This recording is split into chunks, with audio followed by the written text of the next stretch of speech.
Арба Семимус. И вечный арбакеш Назим Надиров.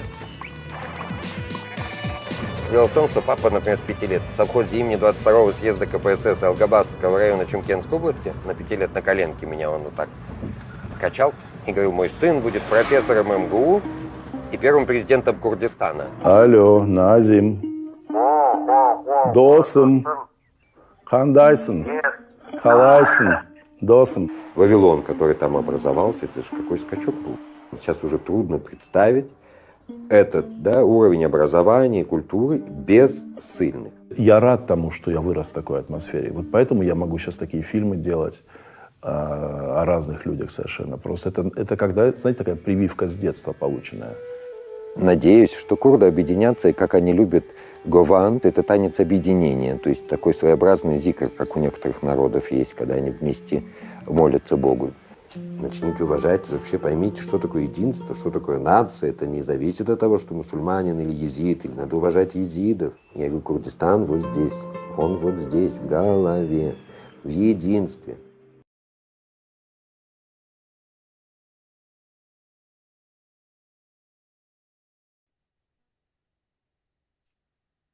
Дорогие друзья, добрый вечер, всем привет. Меня зовут Аза Авдали, и сегодня у нас в гостях Назим Надиров. Назим, очень рада тебя видеть. И спасибо тебе огромное, что ты вот согласился на это интервью. Добрый вечер, Эворбаш, Аза, Мару, вся команда Курдского канала и гости, спутники, которые присоединятся еще к нашей. Да, уверена в этом. Но я думаю, что очень многие, для очень многих имя Назим Надиров, хорошо знакомо. Кто-то лично с тобой знаком, кто-то о тебя читал, кто-то тебя читал. Но и я думаю, что все-таки какое-то количество людей все-таки, есть такие тоже, которые, может быть, о тебе никогда не слышали. Но прочитав вот этот текст, который приложен к анонсу о нашей сегодняшней встрече, они прочитали: Назим Надиров, кто он такой? Он, оказывается, востоковед, лингвист, журналист, радиоведущий, писатель, диджей. И подумали: господи, да что за тип этот Назим Надиров? Он же все, вот он просто какой-то крутой. Нет, дорогие друзья, он не крутой, он еще круче. Потому что, помимо всего прочего, Назим Надиров блестяще образованная личность, просветительская такая. Конечно, он философ. И знаешь, Назим, я согласна с теми, кто когда-то тебя назвал мудрецом. Для некоторых мудрец – это где-то такое архаичное, да? Но мудрец, по-моему, и ты это подтверждаешь, это тот, кто видит, слышит, чувствует суть вещей. Ты из этих персон, из редкой породы. Очень надеюсь, что сегодняшняя наша встреча будет интересна, любознательна, любопытна многим. Я надеюсь, что наша беседа, вернее, даже не беседа, а вот то, что ты будешь рассказывать, будет, очень значим для многих. А счастливым поводом для нашей встречи, чему я очень благодарна, послужила презентация фильма «Изобретатель курдского велосипеда». Ты сейчас нам расскажешь про этот фильм, который вот недавно прошел в Доме кино в рамках фестиваля «Отцы и дети», и он получил номинацию, он получил приз в номинации «Герой нашего времени» за, слушай, мне это так нравится, за трепетное отношение к сохранению традиций национальной культуры. Вот, Назим, ты так соответствуешь этому образу. Расскажи, что это за фильм, кто снимал, о чем это, с чего все началось? Аза, молодежи я часто говорю, что когда делаешь какое-то дело, самый искренний подарок и лучший для самого себя, когда ты делаешь кому-то что-то, и потом получаешь, молодежи понятное слово, кэшбэк, и потом получаешь 50% кэшбэк хорошими делами. Это эта история с фильмом из этой истории, потому что когда-то я делал своему другу Велене Арцруни, она устраивает всероссийские конкурсы сценаристов, и я помогал устроить типа презентации на Солях. А на этом конкурсе сценаристов победила Татьяна Киселева как раз со сценарием фильма «Рыбка». И я просто был в тени серый кардинал, ходил, помогал. Вот.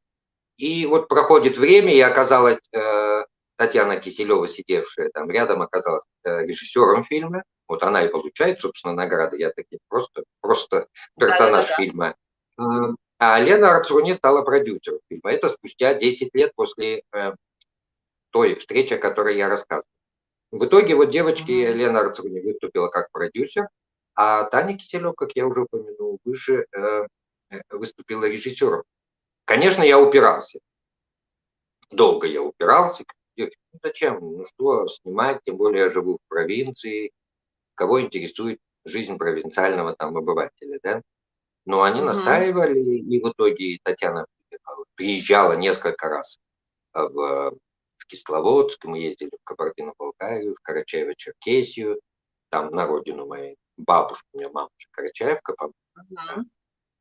и некоторое время жили в доме бабушки Карачаево-Черкесии.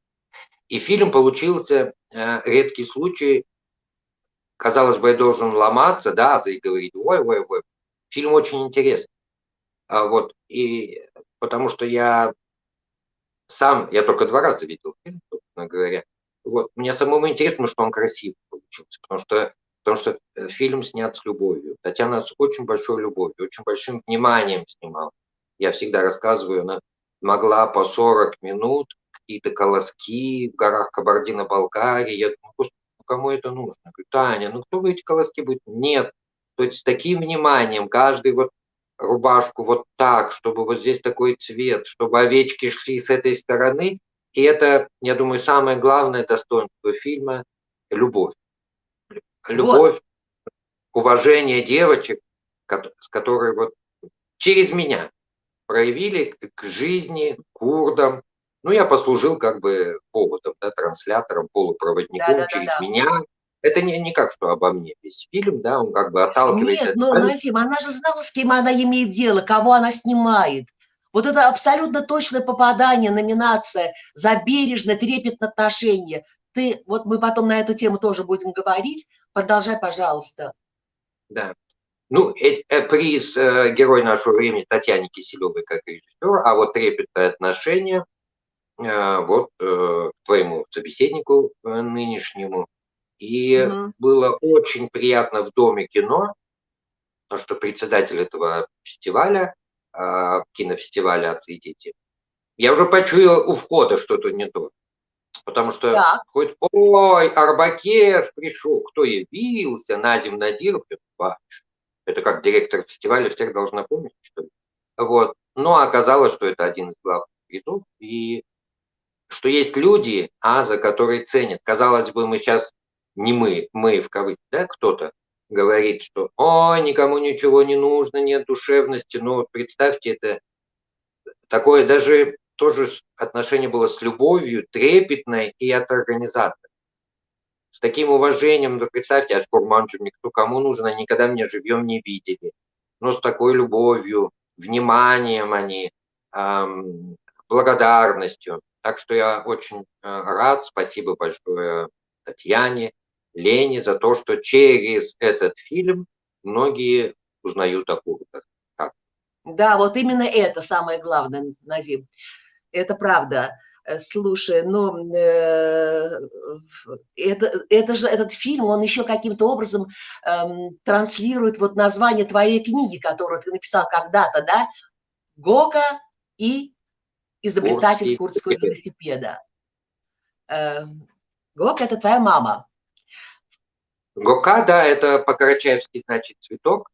Причем такой исконно карачаевский. Есть гуль-гуль-гуль-гуль-гуль, но во многих языках есть такие, розы, там все такое. Но гока именно это такое, только в карачаевском языке, это исконно карачаевское, довольно редкое слово и именно цветок. Слушай, ну я где-то прочитала, что мама твоя Гока, она княжна.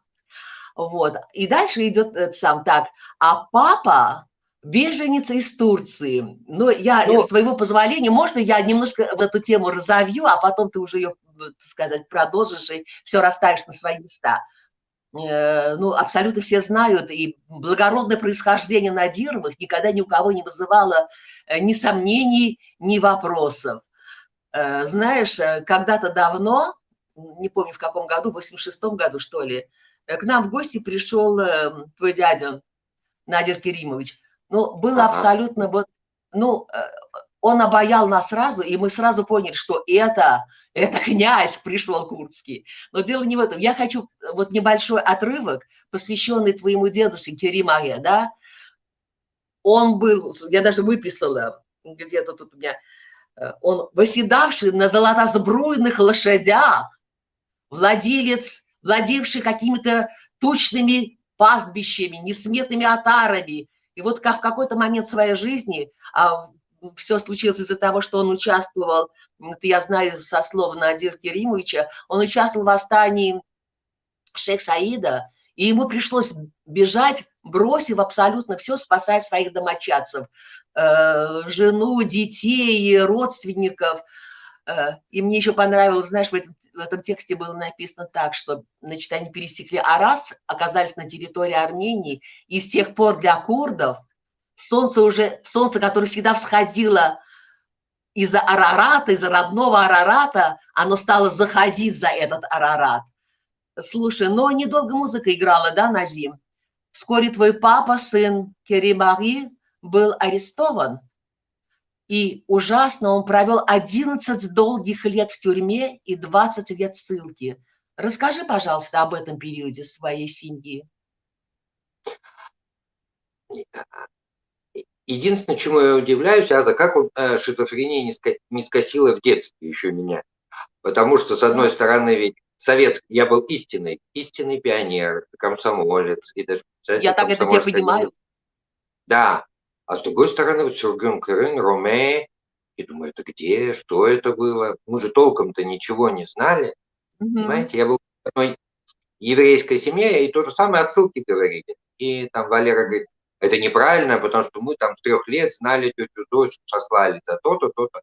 А я говорю, вы знаете, это такое благородство родителей, что до развала СССР я ничего не знал. Меня вызывали в организацию из 3 букв, конечно, в МГУ, и постоянно. А я, расскажите родственников. Я расскажу, да, в совхозе 22-го съезда КПСС Алгабасского района Чумкенской области. А еще где? А я говорю, в колхозе Абай. А еще где? Я говорю, в Тюитасе на ферме. А еще где? Все. И вспоминая вот это, представляете, как родители облегчили мне жизнь, потому что если бы я знал об вот этом, естественно, я бы не смог убрать, и зачем мне это нужно, проблемы, и приняли бы вообще в МГУ, или не приняли, и что там было бы дальше, а я на чистом видели, что я не вру, я ничего этого не знал. Вот. Единственное, я папе сказал, говорю, папа, говорю, бабушки там в Заречной, где только курды живут, на летних каникулах, они Роме, мало кто знает, да, как бы Турция, но от Римской империи, да, слово. Да. И уточнение по ходу, Аза, ведь никто не знает, что это же была территория России, то есть мы не из Турции, то есть не папа, понимаете? Это сейчас забывают многие. Та часть, откуда, да, озеро Ваан-Карс, это же к России относилось, и только Ленин подарил. В какой-то период стало относиться к России. В какой-то период. Обозримый, да, обозримый. Ну да, очень даже обозримый. Да, они не захотели к той части, и вот это те события, о которых мы говорим. Но я ничего не знал, честно. И когда в 91 году появились люди, сказали Ильфан Картал, какой-то почетный председатель Меджлиса турецкого, приглашает меня, я ничего не понял, при чем тут я. И в итоге мы отказались, как вехи соединены. В день ГКЧП мы с папой едем на его родину. День, представляете? Ой, можно потом ты это расскажешь? Можно? Я очень хочу, так сказать, логику этих самых. Что я хочу сказать? Ведь твой папа, пережив вот эти, 30 лет, 10, 11 лет тюрьмы, 20 лет этой ссылки, он в этой ссылке стал директором школы. Причем он был, допустим, 4 класса у него было образование, да, официально. Но он уже был директором школы, потому что ночами, когда люди ноют, я им говорю, слушай, что вы ноете? Вот папа у меня в ссылке, ночью сидел у костра, потом в Шарме, да, были всякие насекомые, понимаете, да? Вот у костра зажигал костер дымом, вот одежду единственную. Потом приходил с керосиновой лампой, сам изучал эти все сам изучал учебники математики, и его просили в 7-х, 8-х, 9-х классах преподавать, хотя он официально только 4. И становится директором школы, сам изучив все предметы, и там практически заочно экстерном институт ему как бы уже диплом, когда разрешили, Обалдеть. ставить, там Слушай, выезжать. Угу. ты, наверное, не Ну, помнишь, но когда-то ты подарил нам книжку стихов твоего папы. помню, И помню. вчера, когда мы говорили с Афадом вот о тебе, о сегодняшней нашей встрече, ты знаешь, у него, наверное, память лучше, чем у меня. Он говорил, что он сказал, что такие блистательные стихи, и он даже вспомнил, что когда-то, когда твой папа, в одном из стихотворений твой папа это описывает, эту ситуацию, когда он был в тюрьме, а там, значит, помимо него были еще какие-то курды, но вот, значит, какие-то блатные, что ли, хотели курдов прижать, ну, да, и он, я так поразилась, когда Афат процитировал, он, значит, в этом стихотворении пишет такой вечный курдский зов, «Хей, курдо, ровен, он гемора же орте дерхан», понимаешь? И он, значит, Да. из сюжета, что такие курды прижали этих самых блатных, и они ходили потом как шелковые у них. Да. Ну вот, ты Не знаешь, знали, на да, кого видимо, напоролись. личность все-таки уникальная была. Оптимизм все-таки, Аза, наш оптимизм, по-моему, это великое наследство, которое нам гены и предки подарили. Да, вот эта несгибаемость, Абсолютно. оптимизм. Слушайте, кто-то диван сломался, ноет полгода, ходит, языком цокает. Я говорю, Да. слушайте, туда Сюргюн, туда сослали, сюда сослали, здесь убили десятки тысяч, а мы ходим, улыбаемся. Что касается его поэзии, моего отца, Анвар Карибович, как я говорю, в третьем лице иногда, Да. в том журнале, в котором ты не помнишь, но в 1985 году на молодежном фестивале я, Шиван Первер, и работали, и на одной странице в шведском журнале шведских курдов было 3 фотографии Фаризова Ивана Маровича, значит, Аза Абдали и Назим Надир. И в этом журнале как-то вышли курдские стихи Араме Бяшки. Папа как-то дал, сынок, если будет возможность, отправь, у тебя там связи. Опубликовали, я привез. И в Чемкенской области сидим, и он так говорит, ну вот еще он передал. А я говорю, папа, какие хорошие стихи. В общем, я смотрю, в какой-то момент папа, голос стал ломаться. Когда он очень искренне, он ломался голос, как у 14-летнего. И покраснел. Ага. Я на него смотрю, и так, папа, а ну-ка колитесь. Это не ваши ли? Там потому что псевдоним был. И он как ребенок глаза опустил. То есть я узнал только в году, вот там, 89-м, что это его стихи. И потом нашел уже в Химках, в филиале Ленинки, подшивку Реатаза за 36-й год. Стал всю ее прошерстил, и там нашел стихи его Араме Бяш под псевдонимы. И я привез, папе подарил. То есть он не кололся, что он пишет. Ну, мы видим, что-то там пишет. Так, оказалось, это его стихи. И вот в этой книге, 2 всего книги были изданы, и вот Да. там его поэзия, да. Слушай, расскажи историю любви своих родителей. Тоже необычная история была, да? Ну, наши старшие, ты же знаешь, они, как у нас, любовные признания, да, там, ой, Лизики, это как-то такое, никто же не видит, что, да, признавались в любви, серенады пели, там они как Ну бы... да, да, да. Ну вот отношения, например, я когда приехал 1 сентября на первом курсе и смотрю, группа зашла, и кто-то целовал. Я помню, глаза я опустил и вот так сидел. Никто не поверит, что вроде бы цивильный в Москве. Я никогда не видел, чтобы при мне целовались. Представляете, там, как бы это понятно, да, при нашем воспитании. То есть они не прикасались друг к другу. Это взаимное уважение. Но он же ее Внутреннее. добивался. Да, добивался. Потом, хотя и говорил, ну, просто не было курдянок, что, конечно, это неправда. Вот. Он ее добивался, у папы был стратегический ум. Вот. Так. Он охмурил карачаевских родственников, ее брать, как я теперь уже с годами беседую Да. с братьями, родственники, я вычисляю. Они говорят, ой, Анвар так щедро угощал. Я говорю, понятно, вы моего папу не знаете. Это значит, он подбил клинья со всех сторон, чтобы они не были против, и братья Горки стали кентами лучше, друзьями папы, и потом осаду такую устроил вроде в 49-м году, и Вот ее на грузовик и увез в свой колхоз, где он, потому что там раньше 7 километров мы не имели права покидать, да, при Сталинской. И вот он ночью приехал, и 270 километров, по-моему, колхоз Будённый назывался. Увез ее туда. Мама тоже очень скупа, поэтому врать не буду об этом. Я говорю, мама, а ты любила папу? Она краснела. Ой, она краснела. Перестань. Что ты глупости такие? Я говорю, мама, у тебя там 12 внуков, что нельзя рассказать, как ты папу любила или нет? Она краснела, как девочка. Перестань глупые вопросы. Вот. Но по-разному в семьях, бывает и во всех семьях, но были ситуации, когда мы видели вот это, что такое уважение. Даже если мы, там что-то нам не понравится, мама всегда говорила. Была очень интересная ситуация, люди разные говорят, например, в 3 классе, я кажется, в 4, и в школе там сорока на хвосте принесла, и я прихожу, говорю, мам, представляешь, про папину. Папа любвеобильный был, не скрывай. Вот.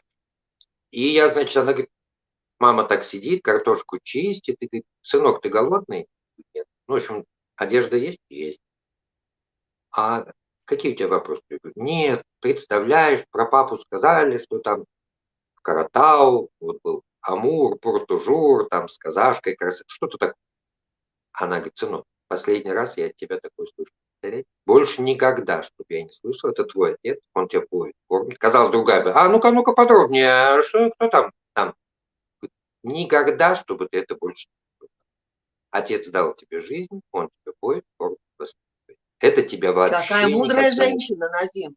Даже если он 50 жен приведет в этот дом, чтобы я от тебя больше не слышал. Твой отец будет делать все, что хочет. Тебе понятно? На всю жизнь мне стало понятно. После этого я не задавал никаких вопросов вообще. Угу. Слушай, ну вот ты закончил школу, такой весь из себя мальчик из совхоза какого-то съезда партии, и уехал в Москву поступать в МГУ. Это что было, как? Путь был непрямой. Тогда мы были воспитаны БАМ, героизм, и я больше всего, мало кто поверит, мечтал провалить экзамен. Потому что так, ну, если... потому что если так, я вроде по накатанной, да, куда-то должен идти, а так, если провалишь экзамены, взятки гладкие с него, я хотел на БАМ попасть, вот это героизм. Понятно, романтика, да? На БАМе.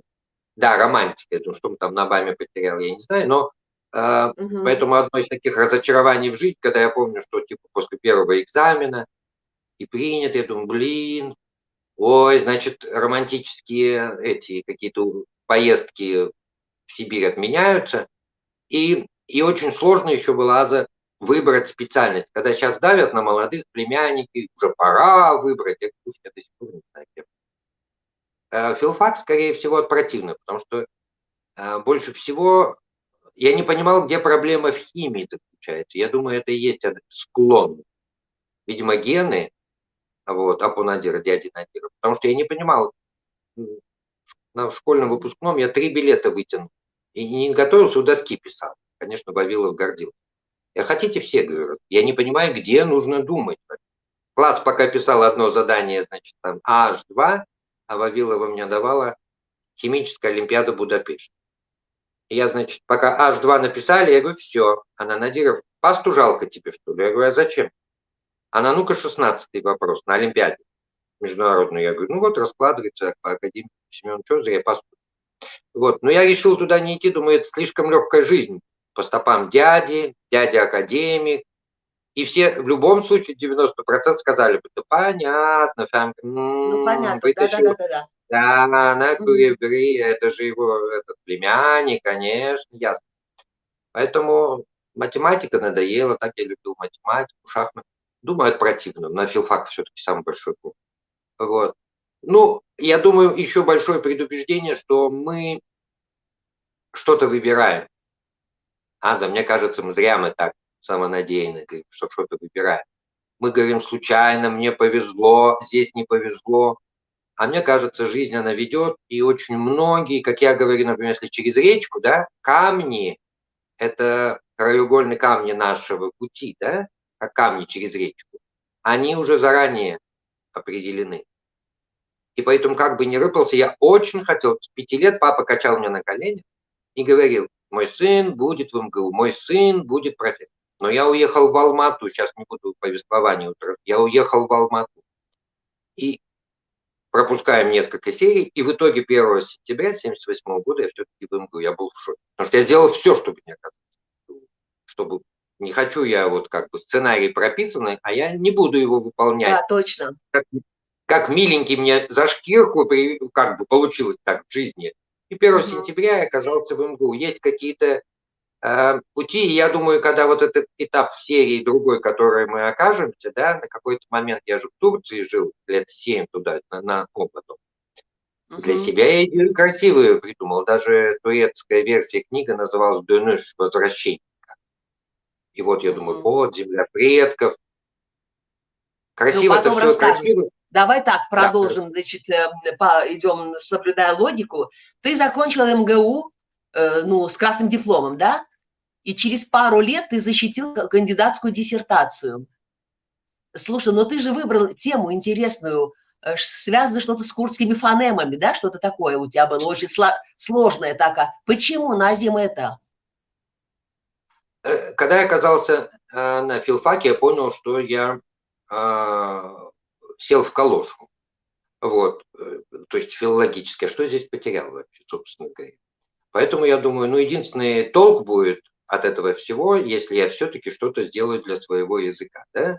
Вот. Поэтому я изучал древние языки, чтобы это пригодилось в индогерманистике, да? Хетский язык древний, там персидский, авестийский, древний санскрит и так далее. Чтобы, потому что наш минус, наш курдский, мы очень темпераментные ребята, конечно, но фундаментальные знания отсутствуют. Поэтому мы спорим, там, в ротке, они все, конечно, обманывают, а мы говорим правду, но сказать не можем, как собака. То есть мы чувствуем, что не так, но образования академического не хватает. И в этом отношении, конечно, МГУ и Никита Толстой, мои учителя, там, древний период, это очень пригодилось. А на диссертацию меня благословил Канат Калашевич Куртов. Это мало кто знает. Да, он именно, наша встреча была недолгой, запоминающейся. Все-таки у них какое-то особое, наших ветеранов, просветителей, было особое чувство, видимо. Я первый раз был у него, как выяснилось, последний. Он мне завещал свои архивы. И мне было так странно. Да, я говорю, Канат Калашевич, вы меня видите, говорю, ну там полчаса. И говорю, Назимчик, возьми вот это все, я уже тяжело болен, возьми. Я говорю, Канат Калашевич, как вы мне, незнакомому человеку? Ой, сынок, сколько я видел людей. Я тебя с порога. Да, он был, конечно, особенный. Да, говорит, я с порога вижу. Говорит. Ну и он как бы благословил мою работу. Ну, что это было первый успех в шоу-бизнесе, я шучу. Потому что кандидатским, докторским защищался. Успех в чем был скандальный? Потому что там очень много псевдоученых, занимающихся курдским языком. Наверное, некоторые далеки. Да. И они, конечно, смертельный бой устроили. Вот. То есть был аншлаг, все орали, кричали. И потом я побил мировой рекорд. Было 4 дополнительных рецензирования диссертации целый год. Еще после защиты длилась битва. И в итоге черный оппонент был посрамлен, как говорится. Да. Вот. Это к тому, что, видите, казалось бы, в кои веке появился человек, который, да, курд, и о своем языке на фоне индоевропейском, индогерманском напишет. Оказалось не так просто. Потому что даже в такой узкой области нашлись паразиты, которые, то есть абсолютно ничего не зная, просто сидели, докторские диссертации, квартиры и чушь. А чушь, казалось бы, чушь, но не простая чушь. Да, абсолютно непростая. Это не относится, это тоже не относится к курдскому языку. А все, которые... Ну, если в одном предложении ты позволишь, суть в чем была, что все особенности курдского языка, которые не укладывались в рамки других иранских языков, назывались это заимствование. Это из иранского, это из персидского, это оттуда, тут. То есть вообще курдского языка как такового нет. Новогодняя елочка, на которой все дети поют. Вот я доказал, что наоборот, вот то, чего нет, да, в других, то, что вот эта особенность, это свидетельствует о древности языка, Это Вот, совершенно... понимаешь, в этом смысле твоя работа, конечно, уникальна. Понимаете, да. И когда Этери Григорьевна Туманян, светлая память, вот, автор древнеармянского учебника, и когда вот эти люди, о которых я символически говорю, набросились, не пуская меня в науку, да, она вдруг на защите, еще на предзащите, по-моему, в МГУ было дело. Этери, товарищи, я вот сижу и думаю, Этери, ты куда попала? И рассказывает, я древнеармянский учебник написала. И я, говорит, когда он принес, введение прочитал, думаю, какой выскочка Курский. Первую главу прочитала, что он гонит. Вторую, думаю, интересно. Третью главу прочитала, слушай, ну один в один же мальчик мне все объяснил. Все это не из армянского, это свидетельство древности курдского языка он доказал. А теперь я, говорит, диссертацию захлопнула и думаю, Этери, а может быть в армянском это из курдского? Вот. Но, и говорит, а вы ученым возвращается. Но вы-то этого не знаете, ни армянского, ни курдского, ни пятого, без комментариев. И сидите, говорит, гнобите человека за то, даже не зная, о чем он говорит. И вот она очень важную роль сыграла, Этери. Скажи, пожалуйста, как получилось так, что ты, защитив диссертацию, так сказать, ну, и оставил всю эту науку по боку и пошел в госконцерт, или куда ты пошел? Попав Что, в почему? Академию наук, это самый мрачный год в моей жизни. Ага. Когда сейчас говорят, да, наука, образование не уделяется внимания, я говорю, господи, закройте 80% вузов, наука вперед двинется. Потому что Точно. очень много в стране показушных. И все играют. Одни делают вид, что преподают, другие делают вид, что учатся. Это Я никому не согласна нужно. с тобой. Да, надо оставить 1, 2, 5, там, МГУ, Бауманской какие-то, где действительно люди будут учиться, где действительно будут преподавать. Откуда, вот смотрите, в Турции соотношение образованных и необразованных, оно же оптимальное, образованных всего 5-7%. Ну их же уважают, любят, большие деньги им платят. А у нас как собаки нерезанные с дипломами ходят, непонятно для чего учившиеся. И попав в Академию наук, это тогда еще, сейчас лучше не стало точно, я понял, что это все, что угодно, только не наука. Можете назвать как угодно, но это не наука. Портком Да, меня правда. вызывали. Если ты будешь послушный, то мы тебя двинем. Я говорю, а если не буду послушный? Тогда увидишь проблемы. Я и увидел эти проблемы. Слава богу, я прошел через все это. Я понял, конечно, это очень далеко от науки. И все. Поэтому я свое слово сказал, диссертацию написал, которую потом, как мне доложили, этимологический словарь курдского языка же есть, выпустил некто. Вот. Говорят, этот человек сидел, автор месяцами выписывал из моей диссертации. Те примеры, я понял, что этого я не хочу. Если хочешь наукой заниматься, можно ею заниматься, но не в рамках этой ветхой, затхлой системы, которая называется я. И после этой защиты, наутро проснувшись, я сам с собою, как мы, Назим, неужели ты будешь до пенсии сидеть с этими людьми, которые одни сплетники, интриганы? Правда? Да, сплетники, интриганы какие-то. Думаю, неужели? Нет, я говорю, я этого не хочу.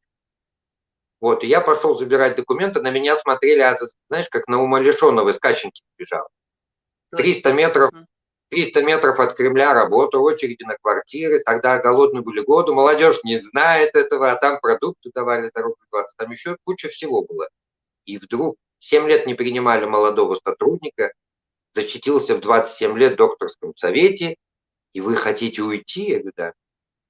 Но уже через год я пришел за трудовой, она понадобилась. Уже эти люди, которые говорили, вы, наверное, с головой не дружите. Я говорю, да. Они уже просили принять их детей. Слушайте, а может, дочку на работу возьмете нашу? Потому что я ушел в госконцерт, гастроли, концерты и так далее. Вот так вышло. Ну, постепенно тут немецкий язык пригодился. Я говорю, выстроены сценарии жизни, Аза. Что я не побоялся. Да. Надо иногда не бояться бросаться прям с обрыва в холодную воду. В омут с головой, Назим. В омут с головой, прям в холодную воду. Квартиру снимаю. И тогда все складывается, правда? И тогда все складывается. Слушай, но ты потом стал продюсером, вот вскоре после этого. Да? С чего началась твоя продюсерская вот деятельность? Там вот группа Ашхабад, еще какие-то группы были. Продюсерство, это, вы знаете, это как нянька. тряпочками бегать. Продюсер, такое слово я не хотел им никогда. Но я говорю, дело не в том, что я хотел быть продюсером. Дело в том, что Всевышний смотрел, Аза думает, вот нужно поручить такое дело. Ну, кроме дурака Надирова, где найдешь такую, чтобы этим занимался? Ага, чтобы в Ашхабаде там ездить 500 раз каждую субботу-воскресенье, летать за свой счет, там все это. И тогда это было дико. Это сейчас все. Классика, там русский репортер хочет делать там от 5 лучших групп за всю историю СССР, СНГ, 3 из них твои. Вот. Но тогда просто говорит азиатчина, Аллах Акбар, это никому не нужно и так далее. Я думаю, тут в данном случае я очень хреновый продюсер, потому что продюсер это что, который деньги не только выдает, это меценат, но и назад. Тут у меня большие проблемы, я не умею это делать. Но я был проводником. То есть я честно делал все, что в моих силах.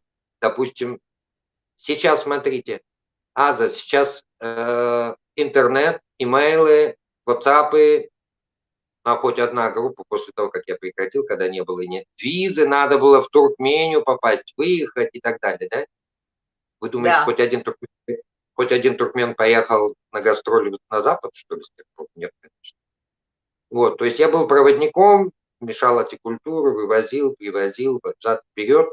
Это, я думаю, была какая-то миссия, если Бог да, мне вот это была именно миссия. Тебя ведь называют еще и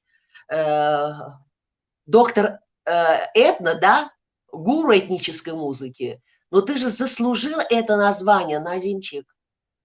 Людям виднее. Ну, да, виднее. Ты знаешь, вот мне вспомнился один эпизод. Это было, по-моему, в 2004 году. Уже потом я приехала, я была не в Москве, я была в Париже. Включила телевизор, ну, знаешь, это как бы по родине, там что-то такое, да, ну, соскучилась немножко. И не помню, что за передача была. То ли какая-то яма на культуре. Была такая передача, ты мне, оркестровая яма или что-то такое, да? И там какие-то, значит, такие весьма из себя внушительные персоны сидят, что-то вы рассуждаете. А мы с тобой уже были знакомы, но это был, я не помнила, прошло много времени, понимаешь? И взгляд мой зацепил вот какую-то очень экзотическую личность. Это потом, значит, я потом поняла, что это ты, но ты еще поразила меня, ты знаешь, своей убедительностью. Ты так красиво говорил, ты так как-то убедительно, и вот было видно, что ты абсолютно в теме. Я думаю, ну кто же это такой? Я же его знаю. И когда потом тебя назвали, а вот Надиров, да, ой, господи, думаю, ну Назим, слушай, я была горда тобой, Назим, ты знаешь. А потом уже приехав в Москву, я узнала, что ты организовал концерт, какие-то там дивы, что ли, Евразии, я не знаю чего, который транслировался на 49 стран. И это была сенсация, это был какое-то абсолютно новое слово, новый взгляд. Что это было? Слушай, расскажи что-нибудь об этом, а? Про первую часть, Аза, спасибо. Первую часть про убедительность. Когда человек прав, и он владеет темой, ему нет необходимости злиться или спорить о чем-то с кем. Ага. Он даже будет молчать так, что уберет всех орущих 100 тысяч. Понимаете, когда человек прав, когда ты говоришь то, что знаешь, это просто поэтому убедительно. А когда от балды где-то выслушанное, выписанное, Да. поэтому нужно много очень слов потратить, чтобы сказать ничего. Поэтому так происходит средства массовой информации. Очень много слов говорится ни о чем. То, что очевидно, оно не требует никаких доказательств. Это первая часть. А второе, сам смысл выражения, да, данного как бы высказываемого рождается только в процессе. Вот. Есть зритель, мы сейчас беседуем, я что-то говорю, но именно в этот процесс смысл испускается. Я часто, когда задним числом мне дают послушать что-то, но именно за секунду до этого я об этом вообще не думаю. Но в этот момент эта мысль спустил. Поэтому, когда... Согласна абсолютно, Назим, согласна. Да, достаточно быть искренним, ну, академическое образование и так далее, да, и верная мысль сама спустится. Что же касается Див Евразии, это очень, сейчас я отстраненно смотрю, очень большой проект, который незаслуженно как бы Ну, как Забыть? заслуженно. Нет, просто в этот же год давались номинации в мировой культуре, и там в этом клубе кто-то там прыгнул, в том клубе кто-то, и они между собой соревновались, кто из них круче собрал 30 Мгм. зрителей. Ага, или 40, или матом со сцены ругал. А в это время был вот этот наш проект, это тоже, кстати, с Еленой Арцуни, уже в другом, ну, там у нее другая организация была. Да-да-да-да. Просто это уникально из России. То есть даже суперзвезды их иногда передают по European Broadcasting Union. Суперзвезды, имена не буду называть, которые гастролируют по стране. И они там было 7 стран. Дело в том, что предлагают, вот как сейчас все желающие могут подсоединиться к нам. Да? Сейчас, когда мы разговариваем, Марук, за кадром, мы с тобой сейчас любой. Да-да-да-да-да-да. И European Broadcasting Union. То есть они предлагают, такого-то числа будет там выступать такая-то певица. Там, ну и там 7 стран захотело подсоединить, да, свой канал. Какие-то 12, какие-то. И тут было 49, это был просто чуть ли не абсолютный рекорд. Но учитывая, что это на коленке делалось, за на коленке не было ни одного спонсора, ни одного там, мы сами носились колбаской по Малой Спасской. Ой, какой энтузиазм был. День и ночь не спали, но мы это сделали. Вот это. Ну и, конечно, с помощью друзей. Кто бы это сделал? То есть вот этот Ну канал да, бесплатно. безусловно. Да, канал бесплатно, вы не понимаете, полька из European Broadcasting Union. Скажешь, вот кому поверить, что полька из Швейцарии бесплатно мне предоставит этот канал Европы. Вот что значит дружба и вот в хорошем смысле связь. А тут мы уже поработали. Эта идея была прекрасная, она и есть. Просто я остановился, уже второй, третий должен, потому что там представительницы исламской культуры Мунаджат Вилчиева, да, суфийское пение, монголка, буддистка, Урна Чахар Тукчи, Лена Фролова, русские, да, канты, духовные стихи. И потом вот это была идея соединять представителей там 2-3 религий, конфессий и так далее. Просто перед вторым уже фестивалем в марте уже, я понял, что нет сил, и тут вывод касается не только музыки. Я думаю, сейчас такое время, я пришел к выводу, не нужно надрываться и ущемлять себя. Это очень тонкая грань тут. Потому что нас учили жертвоприношение, сердце танка, туда-сюда, матросов, это с детства, да, у нас? Вот. Но с другой стороны, я понял, не надо. То есть, когда я понял, у меня уже нет сил вот просто жить. Я в 6 утра падал на сценарий какой-то, и я думаю, слушай, а что я надрываюсь? Ну неужели больше, кроме меня, никому это не нужно? Ну, если кому-то нужно, пусть попросят. А за свой счет я не был готов. Уже я чувствовал, что это во вред мне. Поэтому я сошел с дистанции. Я считаю правильно. Всегда должно быть грань. Когда мы спасаем утопающего, но когда он уже тонет, и мы начинаем вместе с ним тонуть, все-таки надо руки разомкнуть. Вот. И отпустить. Так и я этот проект, как бы див, думаю, ну, если кроме меня в этой стране с трансляцией на 49 стран, кроме меня никому не нужен, то надо шапку мне снять гордыни, что прям я один культуру страны двигаю. Ну, не надо, вам не надо, и мне не надо. Уеду, буду в провинции сидеть. Слушай, знаешь, но мне кажется, вернее, нет, мне не кажется, я абсолютно уверена, что вот из множества моих знакомых, друзей, там, родственников и прочее, вот, по-моему, ты самый свободный человек. Не свободолюбивый, а именно свободный. Ты даже как-то вот говорил, это твои слова, что вот тут я свободного человека притеснить нельзя. Это твои слова. Да. Откуда в тебе это вот, ну, мудрость сказать? Ну, ты же мудрец, значит, ты это... Откуда ты впитал все это? Откуда ты это открыл, все это?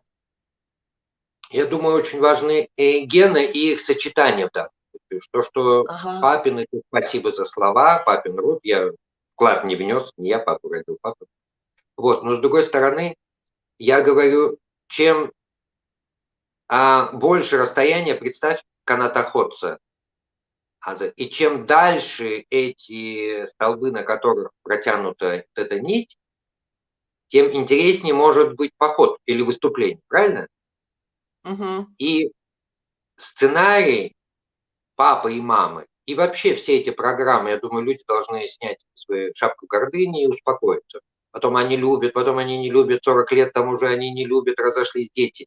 Я думаю, это просто в сценарии прописано. Я думаю, в сценарии было прописано, что Анвар Надиров должен противоположно, только две семьи в мире, Курско-Карачаевские, противоположную Карачаевскую княжну, знаете, которую мы тоже не знаем, что не знаем. Вот, я младший ребенок, до 36 лет я даже не знал, не слышал. Вот, и поскольку был такой огромный разброс генов, да, благородных, то и, соответственно, и богатство, которое ты приобретаешь с обеих сторон, да, оно и как бы тебе автоматически переходит. Вот. Но и не лениться, конечно, думать. Потому что чем больше внутри свободы, каким бы путем ты ее не завоевал внутри, тем меньше необходимости за нее воевать. Мы воюем, мы ищем, я часто говорю, мы ищем очки, которые... Знакомая ситуация, да? Полдня ходим, где же мы? А вот они. Или что-то ищем, оказывается, мы на этом сидим. Не надо искать, рыба не ищет воду. Понимаете, представьте рыбу, которая в поисках воды, она всю жизнь, это философски. Надо бороться, чтобы у нас была вода. Если ты жива, значит, ты в воде находишься. Поэтому вот это мы плавно подошли, пока не конкретно, но к вопросу нашей национальности, нашей нации. Если ты очень важная тема. Тебя невозможно угнести. Если ты позволишь, я перейду, например, какие-то годы, 20-30 лет назад, раздался звонок из Средней Азии, и человек говорит, вот преподаватель, я жаловался, что я курд, а с курманчем, и преподаватель говорит, мы не образованы туда-сюда. Вы не образованы? Ну, я вижу, говорит, второго курда за всю историю. Ну, первый в МГУ со мной учился. Очень даже. И дала телефон. И я говорю, ну, Ольтачона, он говорит, надо хузони бахтемараш. Я говорю, чему? Ну и дальше, а что случилось? Родители убили? Нет. Руки-ноги отрезали? Нет. Дом взорвали? Нет. А что это бахтетараш? Нам курманджин, нас никто не пускает. Кто тебя не пускает? Я говорю, почему у меня, я 20 съезда КПСС, сам забываю название своего колхоза, приехал, почему ни один человек мне за всю жизнь не сказал, Назик, мы тебя не пустим, потому что ты курд. Понимаешь? А почему вы оправдываете свое? Слушай, ты давай лучше учись, потому что у тебя алиби. Вместо того, лентяйничаешь, потом не знаешь, курманджи, мы же курды, нас не любят, нас это самое. Твоя фраза, Назимчик, одну секунду. Ты сказал, бездарность можно оправдать чем угодно. Да. И этот человек 20 с чем-то лет спустя, самые интересные такие астральные бывают вставки, да. Я о нем рассказываю в Бурятии, о нем спустя 20 с чем-то лет, в Бурятии, где я был председателем жюри, в тот момент раздается звонок. 29 или 30 лет спустя он мне звонит. И когда я с ним, он благодарил. Ты изменил мою жизнь. Сначала злился, и говорит, страшно на тебя. Что это выскочка Надиров? Что он меня вообще учит? Потом думал. Короче, жизнь моя поменялась благодаря этой фразе. И все, счастлив, и он в Ставрополе, мы даже виделись.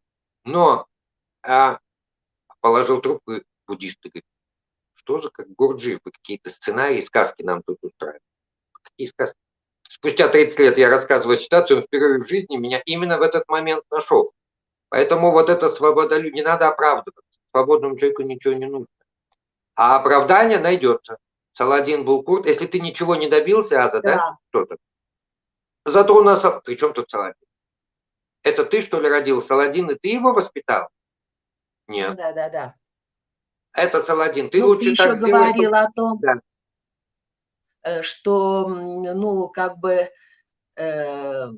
что каждый народ имеет историю, которую заслужил. Я в каком-то смысле согласна с тобой, но не до конца. Эта тема не для споров, а для, может быть, так сказать, для того, чтобы прийти к чему-то, да, понять, почему. Ведь очень важно понять, почему с нами это произошло. Если мы будем просто говорить, не понимать, не пытаться вылезти, но, знаешь, у меня ощущение, что мы выходим из этой ситуации. Ты знаешь, я имею в виду курдов. Меня они потрясают сегодня. Знаешь, такое огромное количество ребят, которые начинают по-другому смотреть, понимаешь, на свое место в своей курдской среде и на свою... Ой, слушай, сегодня, ты знаешь, вот я редко, некогда мне особо смотреть, но и вдруг один момент был. В Сулеймании сегодня проходил проходила смотр, дефиле, значит, работ курдских дизайнеров, молодых совершенно ребят. Обычно они до того всегда все больше были склонны показывать курдский национальный. И тут вдруг они, ты знаешь, показали такие смелые вещи, а я немножко все-таки, ну, как-то чуть-чуть к моде, ну, отношусь с интересом. И поэтому я смотрю, это такие, ты знаешь, это такие наряды, абсолютно с таким... Вот стиль присутствует в этом, да, нет этой громоздкости, нет этой вычурности. Мальчики шли в таких каких-то, ты знаешь, вот в английских каких-то таких нарядах, прикидах. Девочки, я подумала, еще несколько лет тому назад декольтированная курдянка, которая по подиуму ходит по, значит, в курдском городе, это было бы невозможно. Я смотрю на инстаграмы многих наших ребят из Курдистана, которые показывают Курдистан, снимают невероятной красоты Курдистан, невероятно. Ты знаешь, я так им благодарна, потому что ну, я увидела Курдистан, ты знаешь, вот во всем своем многообразии. Этот Равандус какой-то, ты знаешь, эти курдские города вот в Рошхалате, ну, совершенно потрясающие, потрясающие. И эти люди показывают, эти люди открывают Курдистан миру, точно так же, как ты открываешь и открывал. Ну, ладно, я тебя перебила. Слушай, в этом смысле, да, конечно, может быть, мы что-то заслужили, может быть, я все время говорю, но тоже мы не очень были, может, виноваты. Знаешь, мы были благодушны, понимаешь, мы не собиратели, мы отдавали все, а теперь мы начинаем собирать. Согласен? Аза, Окей. любая, нет ничего из одного. Хлопок только две руки, да, медаль с двух сторон и так далее, качели с двух сторон. И ирония судьбы состоит в том, что все прекрасные качества курдского народа, именно прекрасные, да, гостеприимство, честность, верность слову, эти прекрасные качества, они и есть преграда на пути независимости Курдистана, понимаешь? Вот, парадоксально, но это так. Так, потому что даже политики, а у политиков какая должна быть деятельность? Правильно? Это не мы с тобой вот так говорить за мир, дружбу и культуру. Политика это такое, ну, понятно, не будем даже характеристики этому давать. Это совершенно не то, что где там искренность приветствует. Потому что это политика растужена. А у нас что? Очередной провал, и спрашиваешь, а мы им поверили. Слушай, ты в политику пошел, чтобы лапшу каждого есть? Потому что мы не можем этого представить, потому что недаром даже, да, этим, я не говорю, что нужно этим гордиться, да, но авторитеты были, просто как пример. Почему курды? Мамины родственники, кстати, спрашивают, а почему именно курды, именно авторитеты там были? Я говорю, потому что курду как раз это объясняет. Не нужны контракты, не нужны какие-то письменные слова. Для курда важное слово. Я дал слово. Не надо, мне ни денег, убивайте, режьте, я дал слово, я буду его соблюдать. Но политика не то. Все эти провалы в 23 и так далее, все эти годы. Почему? Потому что мы поверили им в Лозанне и со всеми следующими пунктами бесконечными, а политик не должен. Он должен каким-то образом найти, чтобы речь шла другие какой-то орудие. Я не политик, но я понимаю, что именно преимущество, да, позитивные черты курдского народа я были согласна ловушкой. с тобой, Назим, согласна. Но, знаешь, мы, может быть, какие-то вещи с трудом постигаем, но мы их постигаем. И мы, по-моему, уже, так сказать, приближаемся к пониманию того, что нельзя, конечно, знаешь, вот есть такое французское выражение, ну, ты его знаешь, все его знают, noblesse oblige, да? Происхождение обязывает. Но это даже не совсем происхождение, это честь обязывает, понимаешь? Вот у курдов это превыше всего. Вот мы постоянно на этом деле ломали все... Ну, да, пожалуйста, ты хочешь что-то сказать, скажи. Я хочу сказать правильно, Аза. Ну, именно это проблема или вопрос не только курдский. Он даже общеземельный на Земле, на планете и чуть ли не галактический. Я немножко в этой теме. Почему? Да. Были правила, и поэтому человечество почему в таком тупике? Мы, курды, как часть человечества, да, и немалая. Почему? Потому что были определенные иерархии, были определенные правила, которые мы соблюдали, и себя гордились тем, что мы их соблюдаем. но поскольку веками, тысячелетиями эти права другими попирались. Но это все равно, что, допустим, схватка этих рыцарей. И мы снимаем забрало, потому что так обязывает, нас так учили. И что, кто, почему проигрывает? Естественно, потому что мы меч отдаем, перчатки отдаем, забрало отдаем. Мы говорим, мы друзья, достами, вот наши руки, вот мы. И что? Чем заканчивалось? Голову отрубили, руки отсекли и так далее. И это повторяется с историей, всей историей человечества. Повторяем ошибки человечества. И сейчас эти правила должны быть изменены, потому что говорили, хорошими делами прославиться нельзя. Ну и по добру, я не говорю, что там истины священных книг менять, но корректировать надо, потому что добрыми поступками ты не изменишь человечество. Так закостенело, оно заколенело, и вот мы сейчас щеки будем подставлять, левую, правую, вот эта любовь Иисусова, которая извращена, и все это, естественно, религии все извратили, и все это перебрали, чтобы мы были рабами постоянно, правильно? Царствие небесное будет. Поэтому это и курдов тоже касается. Если мы теми же методами, которым мы всем доверяли, отдавались, жизнь ничего не стоит для курда, ради Курдистана надо. И что? Мы многого добились? Нет, видимо, пришло время менять, это политики должны думать, менять принципы, приемы и это методологию борьбы. Но, знаешь, вот все, как так сказать, рогатые упираются в какую-то эту стену. Если, так сказать, мы постоянно как бы, ну, с болью пытаемся, ну, что-то такое сказать в адрес курдов, потому что мы хотели бы большего, а все это никак, эта махина не сдвигается с места. Но сегодня обнаруживается, что уязвимы абсолютно все в этом вопросе, понимаешь? Просто как-то вот хорошо все у многих получилось, и все возлежали на каких-то таких вот подушках, но нет, извините, даже империи рушатся от мелочевки рушатся, и это происходит на наших изумленных глазах сегодня. Посмотри, что происходит в мире. Все хрупко, да. Очень. Все и главный вывод мы должны сделать, да, который курдам или карачаевцы, или русские, американцы, что на первом пункте все-таки, не то, что Ашкурмон, все-таки мы в первую очередь человек и житель планеты. И сейчас это показывает. И нельзя отдельному за курдские права воевать, отдельно от прав тебя как человека. Просто как знаешь, человека. Что, вот тут я с тобой не соглашусь. Знаешь, почему, Назим? Я за мир во всем мире. Я человек, как и ты, советской, так сказать, формации, да? Но мне хочется все-таки, чтобы я с тобой, со всеми, с карачаевцами, там, с кем угодно дружила, так, я не знаю, все что угодно, и дружба, и лавстори, и прочее. Но я бы хотела, чтобы все-таки, ты знаешь, вот никто бы не сказал, да, а кто она такая, у нее ничего нету. Она бездомная, понимаешь? Нет, у меня все есть. За мной древнейшая история. И я бы хотела, чтобы... Ты же сам, ты пропагандист и эту курдскую культуру, если в определенных кругах именно российской интеллектуальной элиты узнали о курдах очень много с плюсом, это благодаря тебе, Назим.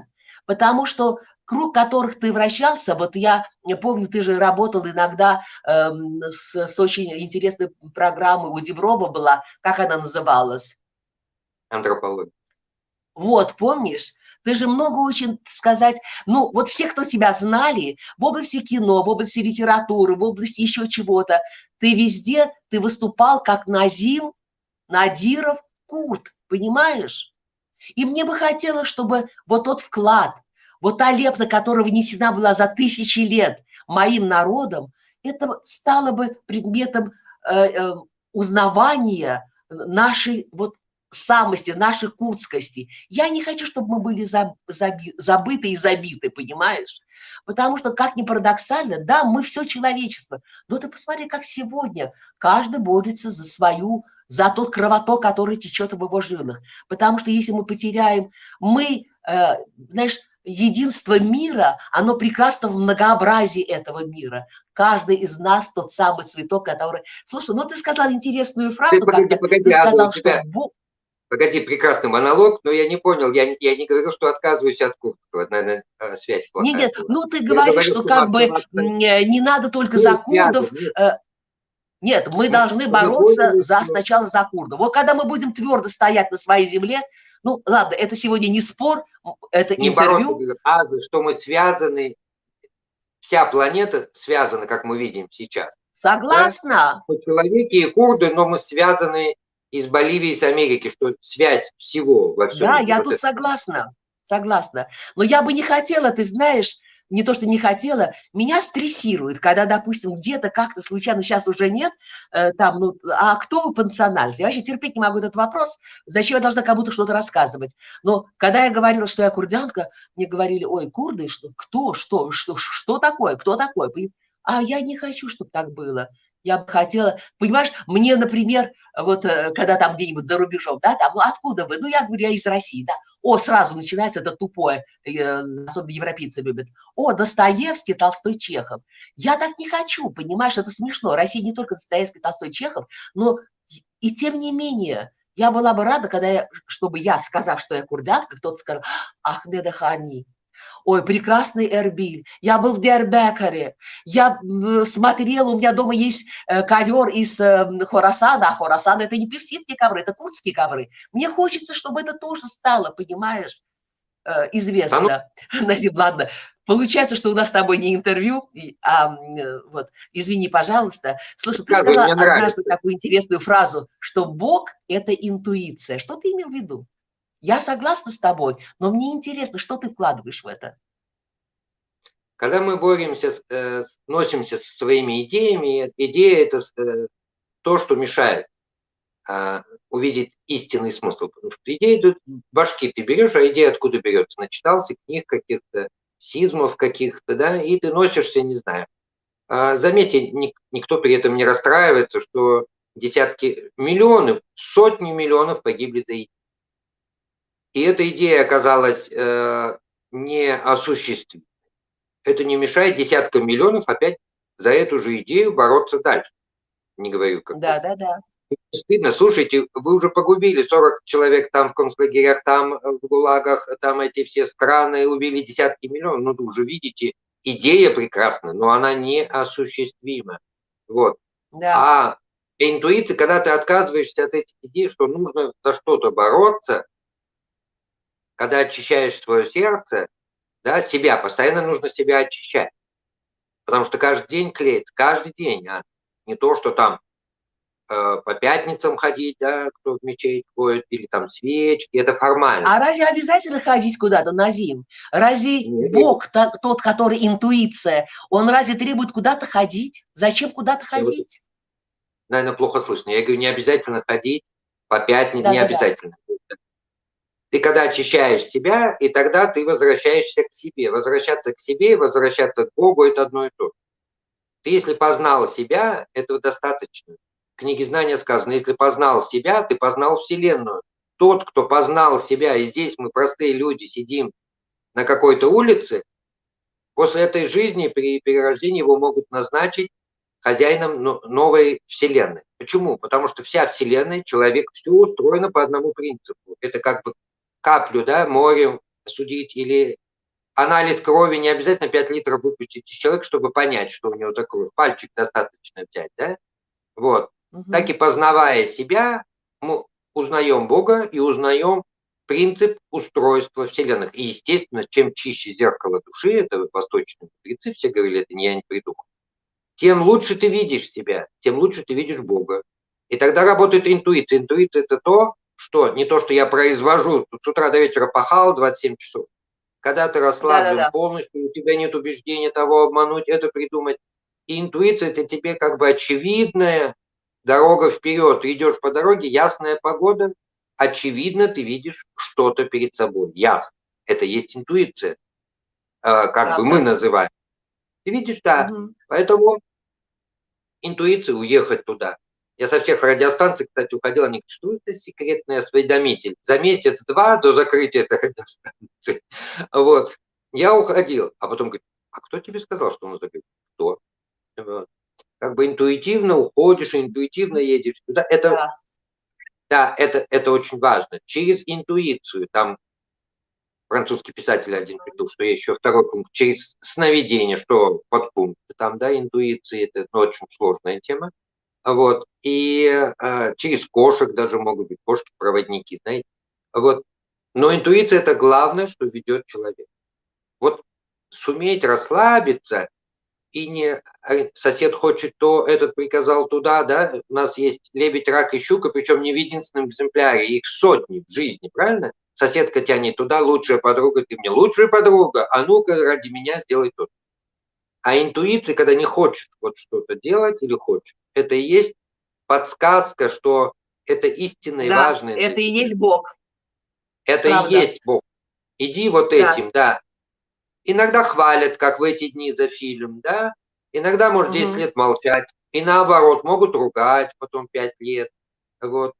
Это не имеет тебе никакого значения, потому что внутри, вот интуиция, Бог подсказывает, тебе хорошо, как сижу на террасе, и мне не нужно, чтобы 10 тысяч человек мне звонили и хвалили. Не надо.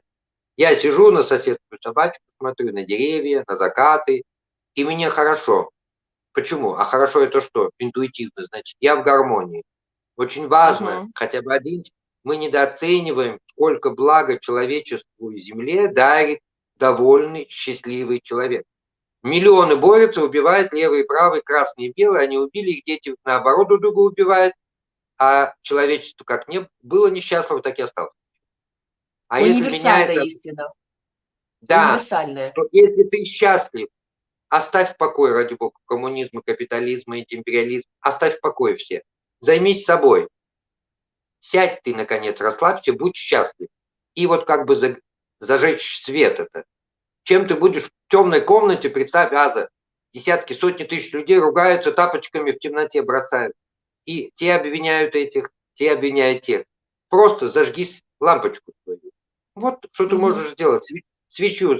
И ты сделаешь всем благо. Все, наконец, увидели, кто есть кто. Тебе хорошо. Вот это нужно заняться собой. Это очень важная проблема. Если ты счастлив, люди тоже счастливы. Они тебя уважают. Они все будут говорить в данном случае, что а кто это такой? А кто он по национальности? Курд. Ай, смотрите, какие. А что, мы надо от этой судьбы уходить, Аза? Мы попали в тройку лидеров народов, извиняюсь, по горемычности и по нытью постоянному. Надо с этим заканчивать быстрее. Потому что слова, знаешь, слова, какую силу? Вначале было слово, не слово, логос, да? Это больше. Да. А у нас что? Ты что, бахтемяраша, хлометама, эй, и все у нас бахтемяраша, хлометами. Вот уже даже хлометам, зачем? Надо придумать что-то новое. Я того, там, слушай, вот это, знаешь, типично курдская, извини, типично курдская вот позиция, да? Дастеху тевордкен и энчабкен. Вот это точно, это ужасно, это ужасно. И это вот стало нашей характеристикой и нашим характером. Слушай, такие интересные вещи ты говоришь. Русскоязычным надо объяснить, наверное, есть Бахтемараша, это судьба наша черная, да, а при приветствии курды говорят, хлометами, это типа я твой слуга, поэтому не все же курды понимают. Я к тому, что начиная со слова, начиная с себя, и самым чудесным образом, как я в МГУ отказался, не надо думать, что нужно воевать, кто-то там спорили со мной, это, там, 7 лет, я в школе работал в Таджикистане, чтобы попасть на рабфак. Если суждено, вот в один прекрасный день просто Курдистан опустится, в данном случае ситуация нам тоже помогла, и может такое оказаться, что даже и воевать ни с кем. Понимаете? Главное самим быть счастливы и каждое слово выбирать правильно. Аза у нас что творит? Я 2-3 раза был в курдской группе. 2-3 раза по 5 минут. Я сидел красный, еще 40 минут, у меня руки тряслись. От того, что люди пишут. Слушайте, чужих не уважаете, себя хотя бы уважайте. Вот. Это что? Это, знаешь, Назимчик, милый, к счастью, это не такое вот явление, скажем, вот, ну, всеобщее, и это, так сказать, это нас не характеризует. Есть другое. Я тоже, ты знаешь, очень долго считала, что вот ужасно мы как-то вот, ну, недостаточно, что ли, соответствуем тому, что о себе говорим, да? Но нет, мы соответствуем. Просто, ну, огромная масса людей, к сожалению, вот не просвещена. И это болезнь не только курдская, это касается абсолютно всех. Слушай, вот ты говорил такую штуку, ты сказал, что твоя мудрость, она такая велосипедная. Это какая такая мудрость велосипедная? Про мудрость свою я ничего не говорил, это ты говорила про Ну, мудрость. что-то ты такое говорил, что-то ты про велосипед говорил, что вот велосипед может быть таким-сяким или еще что-то. Я про мудрость свою ничего не говорил, это ты говорила про мудрость, а я говорил, родители у меня были хорошие, отличные. А что Ну, вот я где-то касается это философии, прочла, что велосипеда, твоя мудрость велосипедная. Может быть, это связано с чем-то, я не знаю. философия, может, так, жизненные принципы велосипед. То есть, говорят, умный, что учится на чужих ошибках, а дурак на своих. Так вот, я второй. Вот.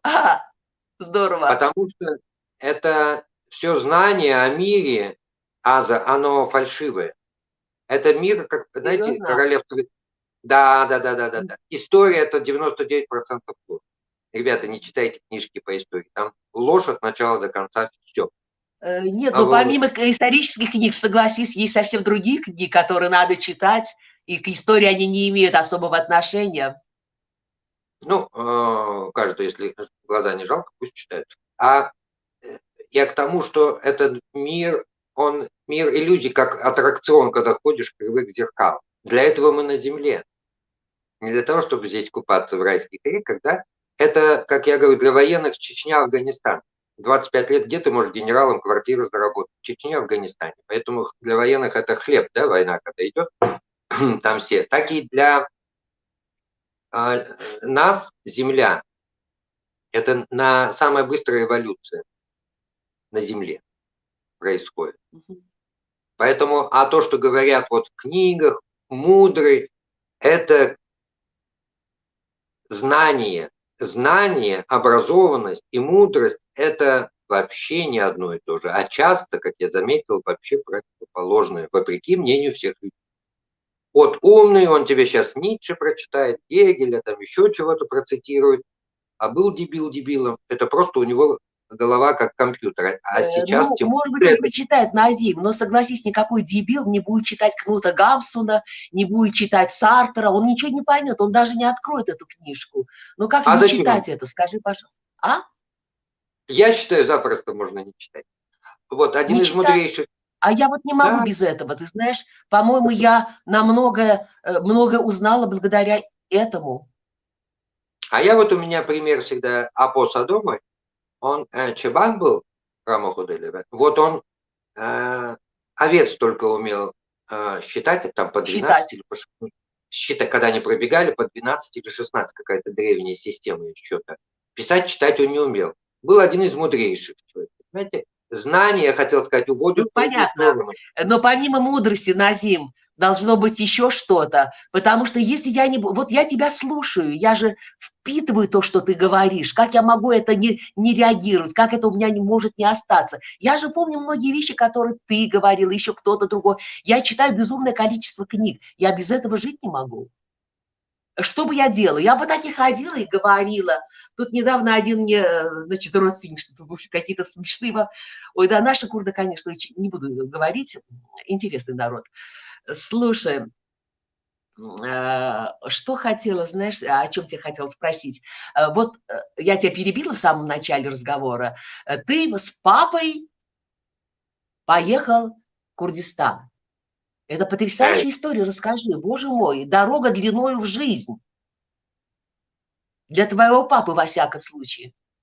И вот когда позвонили от Ильфана Картала, это как раз как обычно, в один день, у меня все как в сценарии, знаете, как будто для Голливуда специально писали. В один день что-то происходит и несколько столкновений, именно в определенные узловые.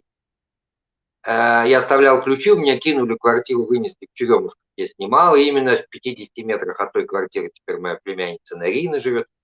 Жизнь – это арифметическое уравнение, интеграл. Это людям кажется случайно, вот как бы выровнено все электронными весами. Ничего случайного не бывает, Назим. Вообще даже рядом случайно. И вот там в этот день, когда тут милиция у меня, этот звонок, и говорят, Türkçe, там по-турецки.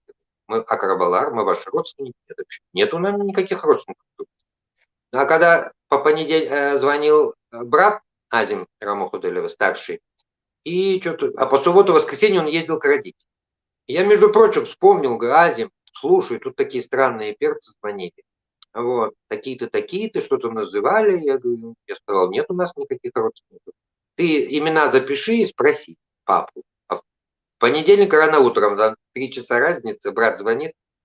Я говорю, что такое? Он говорит, слушай, я с папой говорил. Говорит, это очень близкий род. Я говорю, так, как это близкий? Ну, я сказал, что я не поеду один, я поеду с папой, и я считал, что недоразумение, что меня зовут. Я же очень сообразительный, как ты заметил. Лет через 20 до меня доходит, через 25 истинные мотивы там происходящего. Потом до меня доперло, многие годы спустя, правда, что меня в политику пытались затолкнуть турецкую от имени курдов в парламент. А я-то не понял, я-то говорю, я без папы никуда не поеду. Я только с папой поехал, и тут Анкара, Стамбул, какие-то политики, Акжол, белая партия, черная, я вообще не понимаю, в чем тут я. Вот, ну так мы оказались в итоге, я говорю, нам-то главное к родственникам, то есть туда. А слушай, как вас выпустили? На границе в день ГКЧП? Да. Да. Папа очень переживал. А там коньяк выкинули в магазин, очень дешевый в этот день. И я прихожу, говорю, пап, зато, говорю, вот коньяк, он, ай, легкомысленный, мамина порода. Когда он злился, мамина порода. Я говорю, пап, давай по стопочке. Вот, я как-то легко, когда что-то идет, по-моему, вдова Михельсона говорила, что в самой ситуации, когда ты не можешь, трагически, когда ты ничего не можешь уже изменить, ничто не помогает так, как чувство юмора и веселого. Поэтому говорю, слушай, ну, а что ты ГКЧП отменишь или что это? Я говорю, пап, давай хоть по стопочке накатим. Ты что? ГКЧП. Я говорю, пап, от того, что ты будете сидеть, переживать, новости слушать, что нас не выпустят, от этого же границы не откроют. В общем, мы весело прокатились. Но на границе нас все-таки ссадили.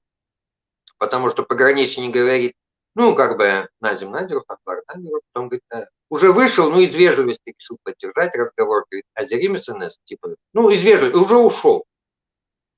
Слышит, ответа нет, вдогонку, вернулся и так на нас смотрел. Азерим СНС, говорит, азербайджанцы, говорит. Папа глаза опустил, молчит. А я думаю, папа же меня учил, гордится, Амкурмонч. Я говорю, хайер, бен курд. Нет, я курд.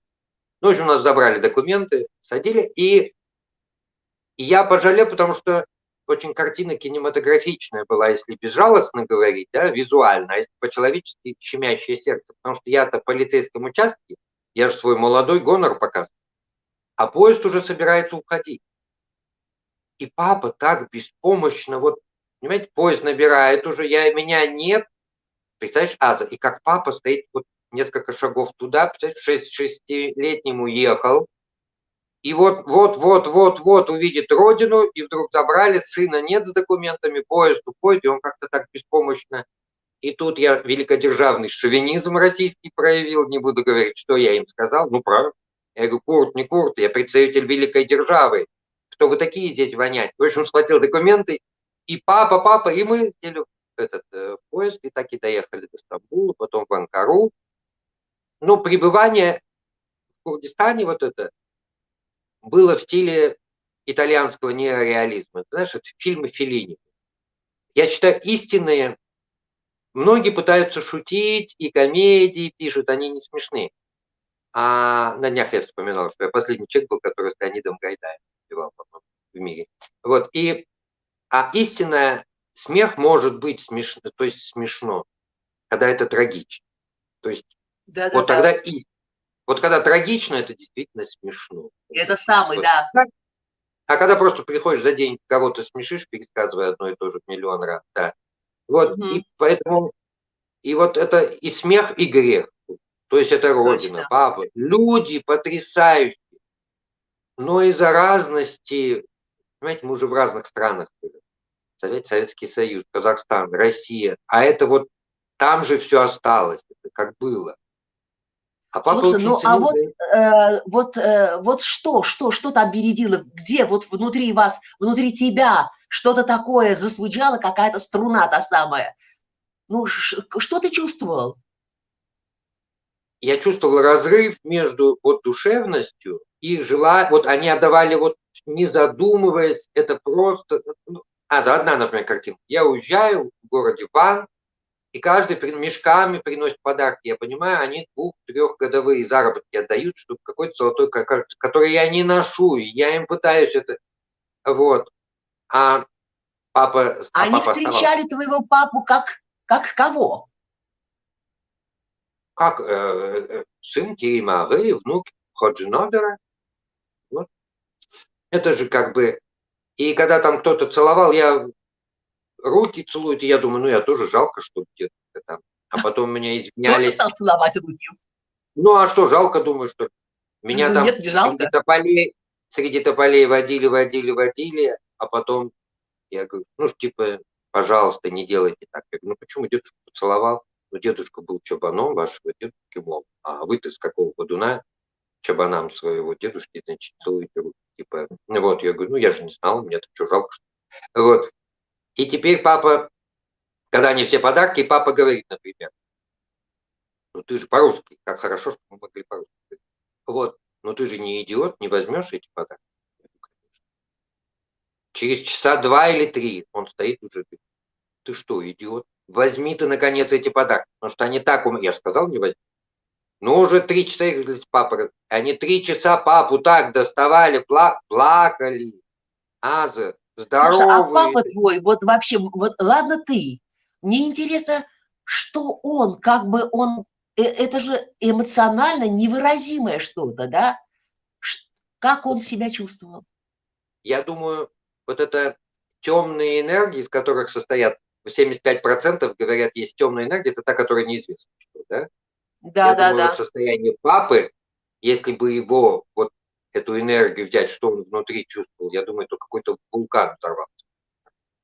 То, что он не показывал ничего, ну, представляешь, 6-летним ребенком ехал, все теперь вот это все, и коммунист, и он сталинист, Невероятная история, Назим. и НКВД, и вот это он был, и самое главное для него было образование, всегда.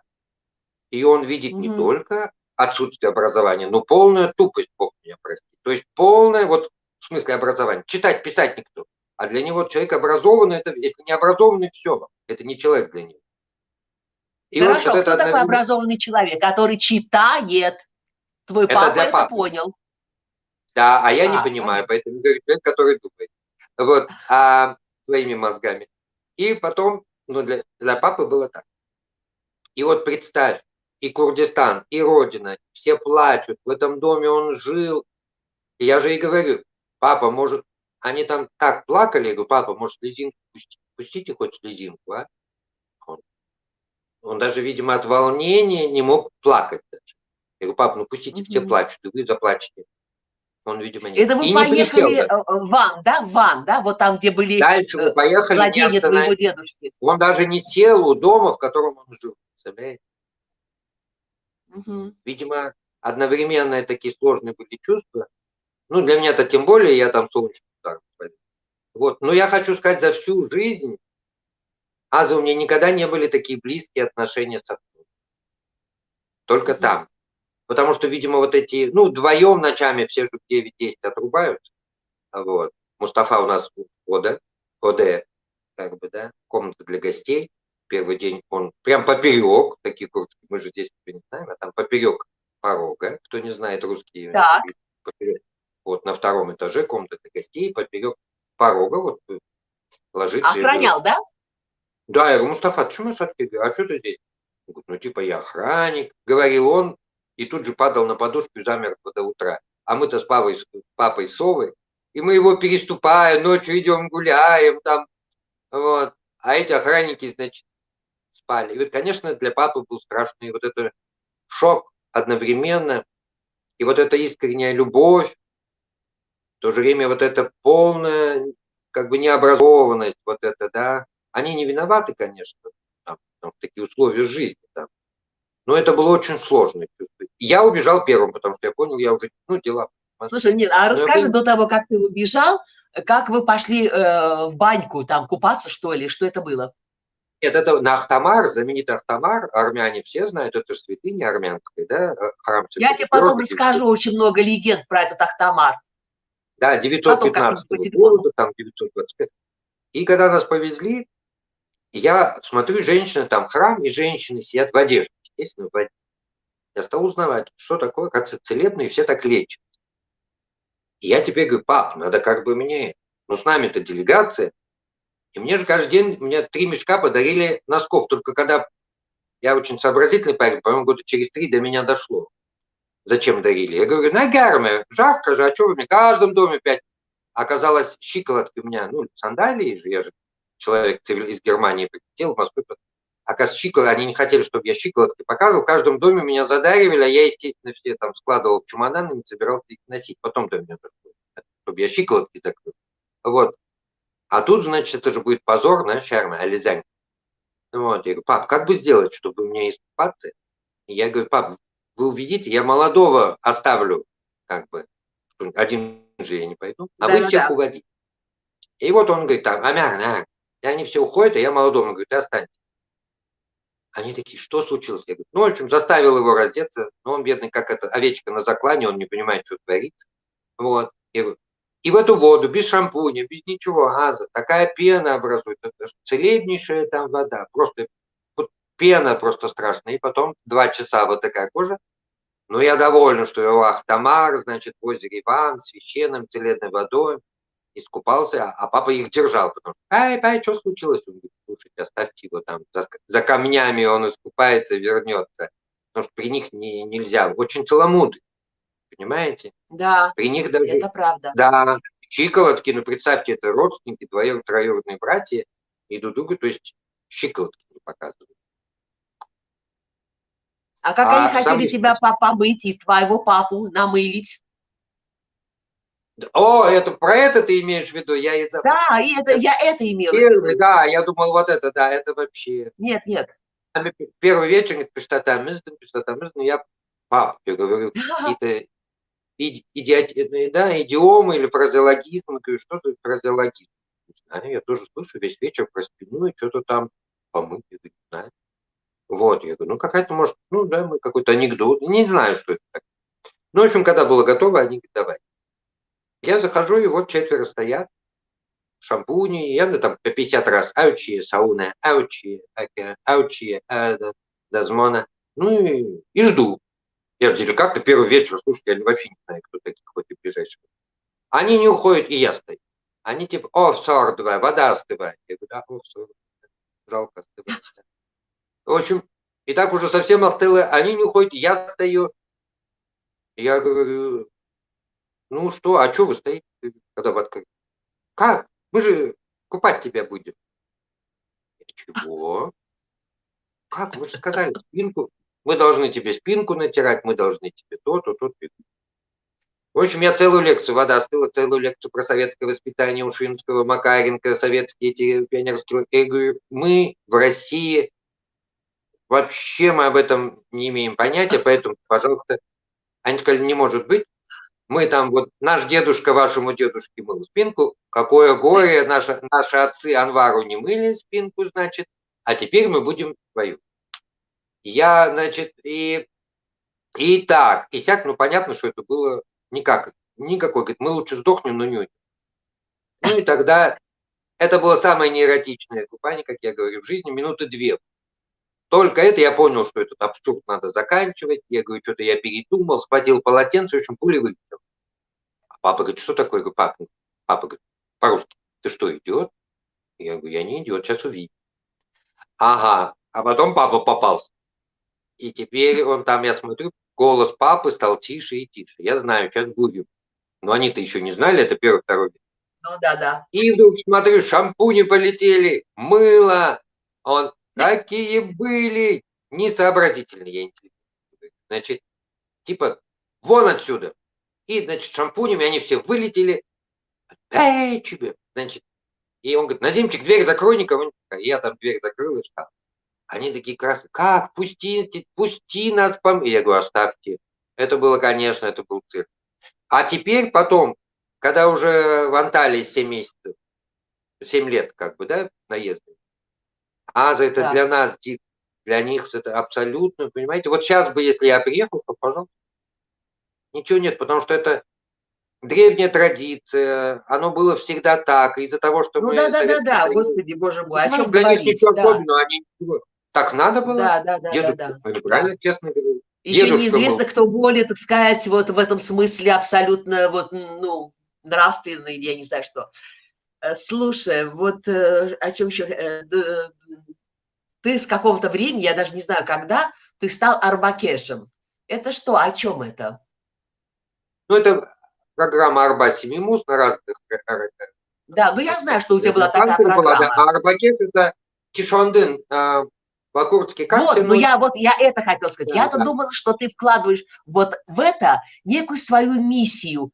Арбакеш. Вот, ну, тяжелая эта работа из болота тащить бегемота. Это вот это и, наверное, да?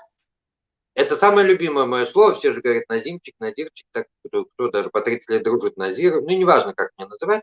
Но арбакеш это как бы функция возничьей арбы, потому что вот это колесо, и вот символ, кстати, у цыган это колесо, вот это, да, вот это как бы символ путешествия, ну и так далее. Очень много смыслов. Да, очень. Ну и, конечно, люди подсаживаются.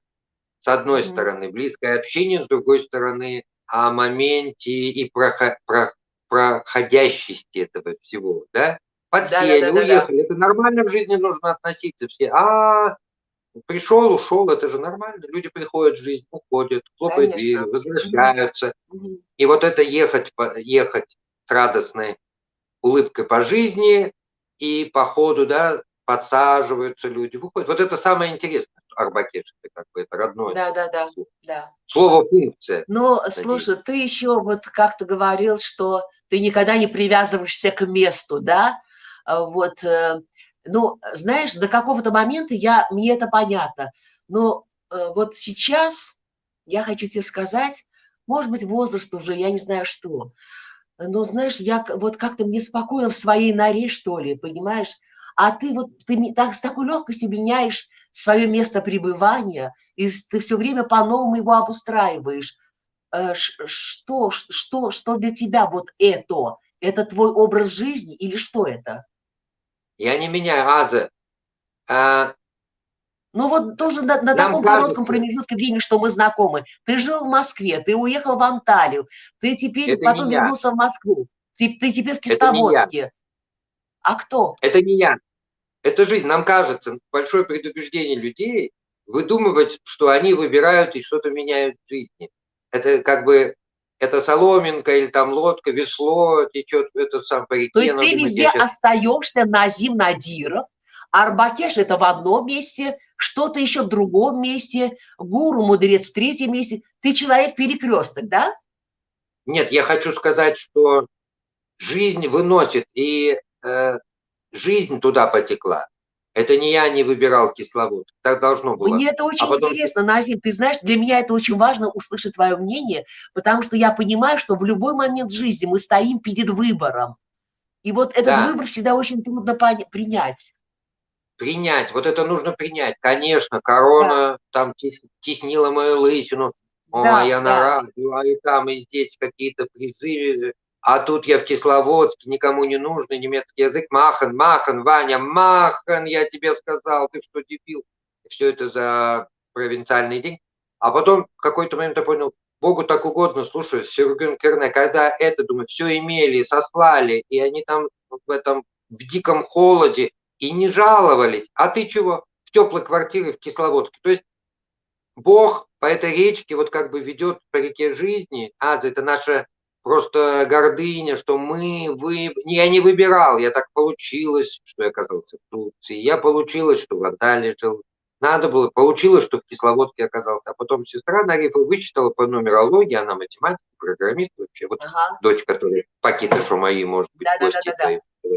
Да, и она говорит, по нумерологии, если, например, 6 детей, кажется, то 2 младших должны быть по цифрам, да, на родине мамы, и мы оказалось, я и Бакир в Ставрополе, да, и мы. То есть мы как бы думаем, что мы что-то там мельтешим, выбираем.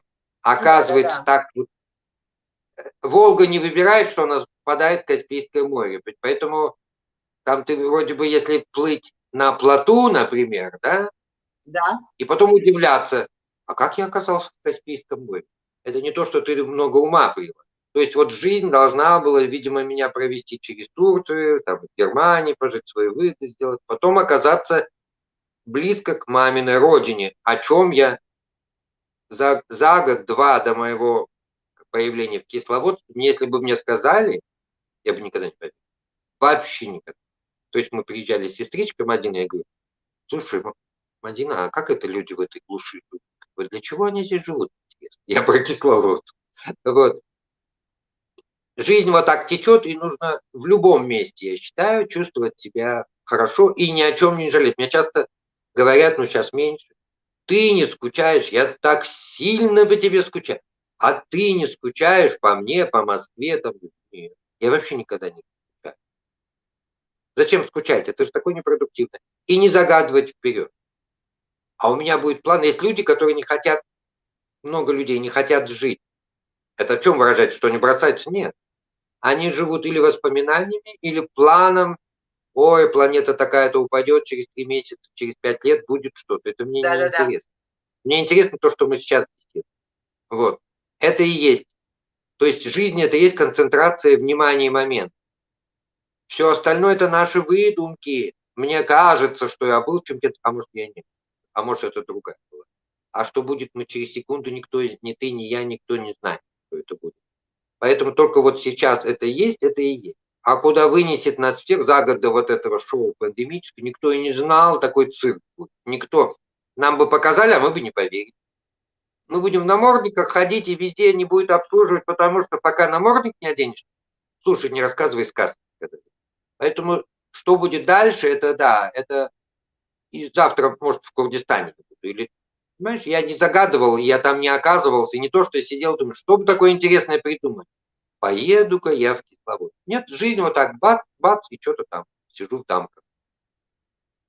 На террасе один. Вот эта твоя мысль, что, значит, не привязан к месту, как бы, на самом деле меня эта твоя мысль в каком-то смысле даже завораживает, ты знаешь, то есть я понимаю, что есть всегда выход, есть всегда куда, в общем, вот куда занесет, и еще не факт, что занесет не туда, куда надо, может быть, именно туда, куда и надо занесет.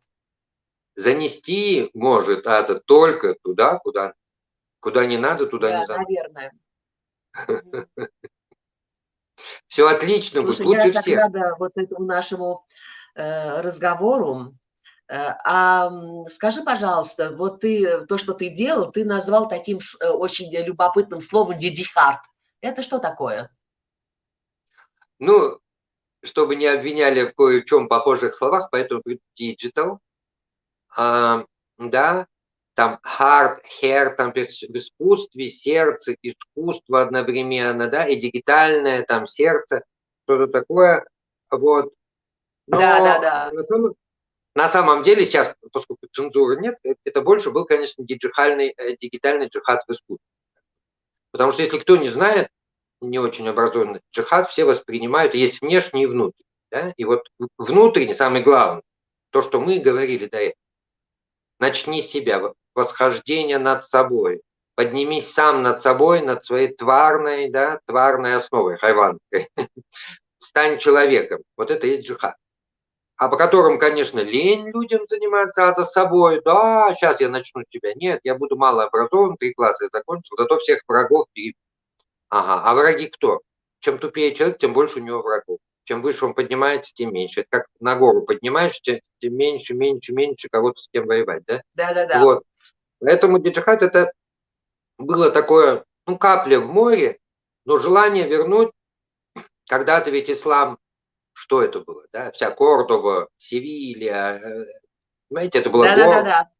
В Испании были музарабы, это те, представляете, как было, как у нас сейчас моды говорят, да, или в Инстаграме круто, да, буду. А тогда было модно читать Коран. Европейцы, музарабы, которые приезжали из Европы, типа, где в шкурках ходили дикие, да, между деревьев, медведи. И они сидели, читали там арабские трактаты и знали арабский язык. Это были музарабы. Вот. И вернуть хотя бы, каплю из той гордости, когда люди гордились, что это религия, даже она не религия, это Коран, это книга познания. Книга познания. Почему же так все извращено сегодня, Назим? А потому что в любой... Ты знаешь, до омерзение извращено.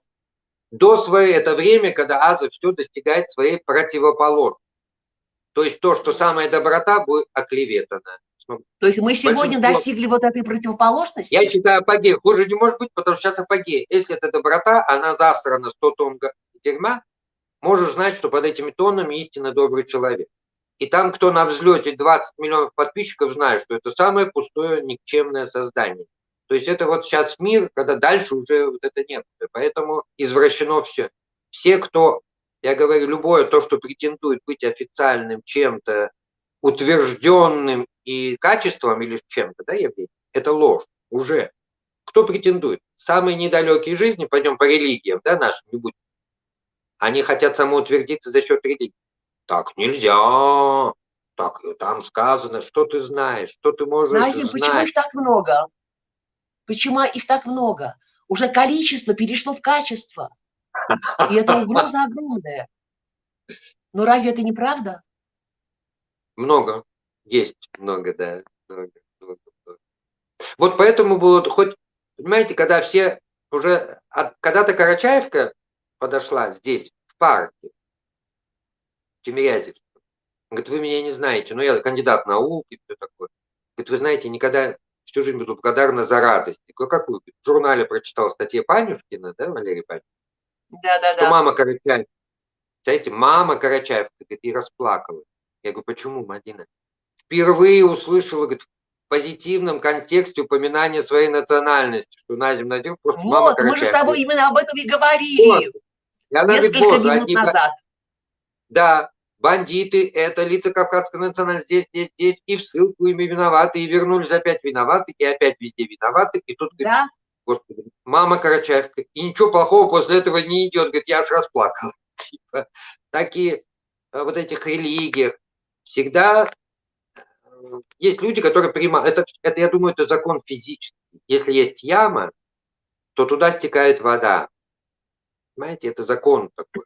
Поэтому, как я говорил, да, и вода стекает, мы говорим, это неправильно. Аза, мы будем сейчас лекцию читать 10 часов в воде, ты не стекай туда. Нет, слушай, сколько мы говорим с тобой? Уже, слушай, мы, по-моему, перебрали. Люди да? уже, наверное, давай устали ролик, от нас. наверное, покажем. Что? Ролик, может, покажем, возвращаясь к нашим баранам, овечкам там. Ролик еще у Баруфа есть. Да, а где Маруф? Маруф, наверное, решил. Этот Назим и Аза уже вообще.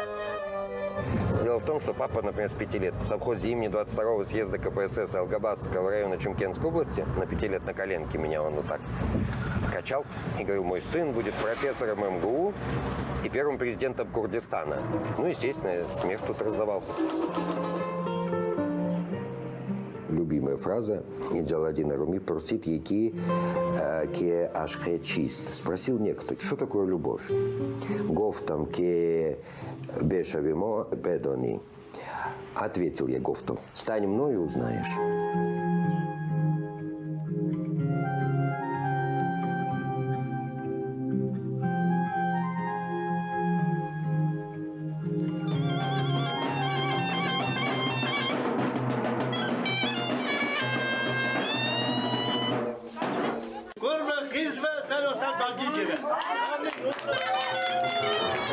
Вот в итоге книга новелл названа «Гокай. Курдский велосипед». Велосипед, потому что мы любим изобретать свой путь. Это и к русским относится. Станция Площадь Гагарина. Переход на станцию метро Ленинский проспект. Вместо того, чтобы идти и поехать воспользоваться там велосипедом турецким, made in Turkey, например, нет, я не поеду на этом велосипеде. Почему? Потому что другая нация на нем ездит. Как же мы такие 40 миллионов великолепных, прекрасных, красивых, умных, свободолюбивых и не можем соединиться? Нет, мы должны сами. Вот от этого и вся эта история. Поэтому курдский велосипед.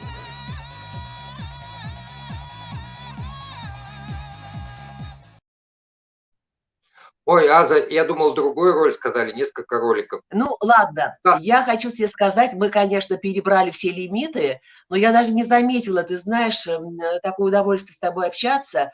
но мы еще это будем продолжать и по телефону, и когда ты выйдешь в Кисловодск.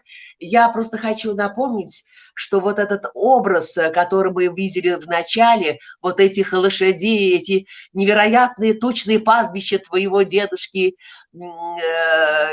Керри-Мари, вот знаешь, это как кино, и я бы хотела, чтобы в памяти у наших зрителей осталось вот это, вот эти лошади, эти тучные пастбища, Уэллот. Наша Родина. Я хочу, чтобы мы были достойны ее, потому что она, правда, достойна лучшего, лучших людей, лучших сынов. И у нее такое огромное количество прекрасных детей у нашей Родины. Это и твой дедушка, это и твой папа, и твой дядя, это и ты, это весь Курдистан. Нас 40 миллионов. И среди нас, конечно, разные. Но мы все дети своей земли. И мне хочется, чтобы вот эта картинка, вот она всегда присутствовала в нашей памяти, в нашем сердце. Я благодарна тебе за эту беседу. Я надеюсь, что мы не очень, так сказать, эксплуатировали время и внимание наших зрителей. Им было это интересно. Ты, конечно, потрясающая личность, и я горжусь, что мы с тобой знакомы и даже дружим. Вот, я тебя обнимаю, мой милый. Спасибо Маруфу за его терпение, за его вот эту невероятную, так сказать, вот помощь всем своим гостям. Спасибо вам, дорогие зрители. Удачи вам, берегите себя, очень тяжелое время. Я надеюсь, что мы все выйдем из этого. Всех обнимаю. Назимчик, целую тебя, мой дорогой. До свидания. До свидания. Спасибо.